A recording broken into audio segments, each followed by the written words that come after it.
Me he equivocado de producto y he echado ácido clorhídrico, ácido clorhídrico encima de sulfato de cloro. No, sulfato no sé lo que era. Y lo he echado, ¿sabes? Y ha hecho una reacción que flipa, ha empezado a salir gas amarillo por ahí y ha afectado a la gente, ¿sabes? Ha afectado porque la gente... ¡Viva el vino!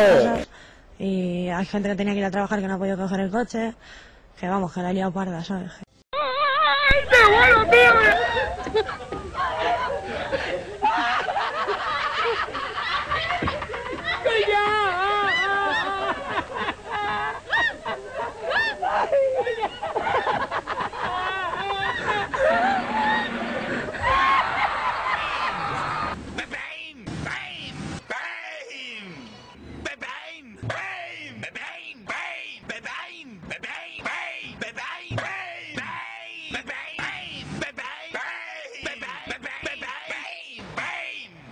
Boníssim!